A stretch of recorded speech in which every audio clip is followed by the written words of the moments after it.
Na wasalimu sana katika jina la Yesu Kristo tena. Karibuni sana tunapoenda kushiriki neno lake Bwana. Majina yangu naitwa Pastor Elijah Luther. I'm born again. I love Jesus Christ as my personal savior.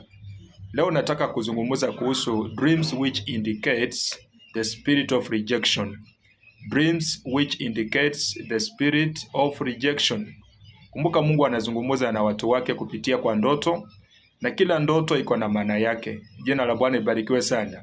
Na ninapozungumza kuhusu roho ya rejection haitambui wewe ni mtu wa aina gani. Rejection inaweza shika mtu yoyote.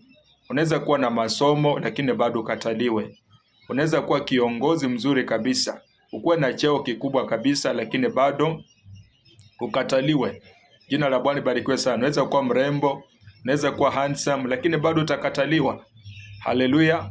Unaweza kuwa hata na mali lakini bado kakataliwa. Na rejection imegawanyishwa katika sehemu mbili.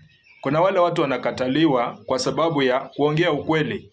Paul anasema katika Galatians chapter number 4 verse 16 ya kwamba enyi kanisa la Wagalatia, mnanikataa, mnanichukia kwa sababu ninawaambia ukweli kila wakati. Lakini kuna wale nao wanakataliwa kwa sababu ya demonic powers, demonic forces. Yani ni ufalme wa giza unasababisha unakataliwa.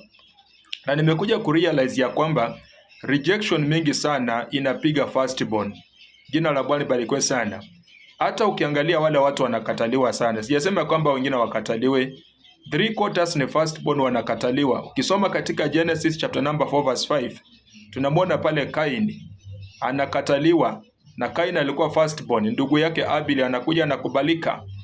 Genesis chapter number 29 verse 40, Genesis chapter number 29 verse 25. Tunamwona pale Leah anakataliwa na ni firstborn. Dada yake anakubalika ambaye alikuwa anaitwa Rachel. Jina la Bwana libarikiwe sana. Genesis chapter number 49 verse 3 to 4. Tunamwona pale Reuben is the firstborn lakini anakataliwa. Bwana Yesu asifiwe sana.